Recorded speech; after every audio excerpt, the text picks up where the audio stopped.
அவங்க கப்ரியல் மீன் கடை. இது வந்து அந்த கட்டவல் சைஸ் நுழையிற மாதிரி வலை, நல்லா கெட்டியாக இருக்கும். பின்னாடி வந்து ஒரு 15 அடி பின்னாடி இருக்க மாதிரி இருக்கும். இது குறைஞ்சது கிட்டத்தட்ட ஒரு டன் மீன் வரைக்கும் நம்ம பின்னாடி விட்டு வைக்கலாம்.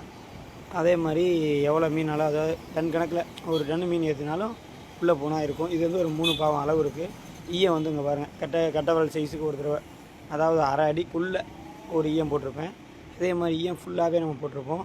மேலே ஒரு அடிக்கு ஒரு தடவை தக்க போட்டிருக்கோம், தக்க ஒரு அடிக்கு ஒன்று போட்டிருக்கோம். நெருக்கி கிட்டத்தட்டங்க இது ஒரு 13 கிலோ வலை குறைஞ்சது. பின்னாடி இங்கேருந்து எப்படி இருக்கோ அதே மாதிரி தான் எல்லா சைடுமே அந்த பின்னாடி அளவு இருக்கும். அந்த கடனில் பின்னாடி 30 அடி இருக்கும். அந்த 5 ரெட்டையாக போதா 5 அடி. இப்போ நம்ம பெரிய பெரிய குளத்தில், ஏரியில், அதிலலாம் நம்ம பெரிய கணக்கில் மீன் பிடிக்கணுன்னா இதை நம்ம எடுத்தால் பரவாயில்ல. ஒரு கட்டு வச்சாலே கிட்டத்தட்ட டன் கணக்கில் மீன் ஏற்றி பிடிக்கலாம். அதே மாதிரி ஈயம் நெருக்கி போட்டிருக்கனால ஈயமும் கொஞ்சம் நமக்கு இது பிரச்சனை இல்லை. எவ்வளோ மீன் ஏற்றினாலும் ஏற்றி உள்ளே வச்சுக்கலாம், மீன் தூக்காது. அதே மாதிரி ஈயம் நெருக்கி போட்டுக்கலாம். என்ன ப்ளஸ்னால் நம்ம வலை வந்து தூக்காமல் இருக்கும். அதிகமாக மீன் வந்தால் இந்த மண்ணை குறைஞ்சி போகல, அந்த மாதிரி குறையாது. இந்த பாருங்கள், இதே மாதிரி இப்போ இங்கே மால் எப்படி இருக்கோ அதே மாதிரி தான் பின்னாடி மால் அதே மாதிரி 5 அடிக்கு பின்னாடி நல்லா இழுத்து பிடிச்சா தெரியும், அந்த அளவுக்கு மால் இருக்கும். அதே மாதிரி இப்போ 13 கிலோ வளங்கிறப்போ ஒரு 100-120 அடி குறையாது, 100 அடி குறையாது என்னை கேட்டால் குறைஞ்சது.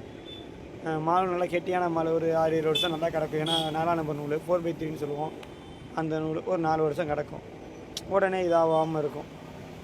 வலையோட லென்த்து நல்லா ஃபுல்லாக பார்க்குங்க. இது நல்லா கெட்டி இருக்குல்ல, இது 4 நம்பர் நூல். நல்லா என்ன தான் கிழிச்சாலும் ஒன்றும் ஆகாது, நல்லா கெட்டியான வலை.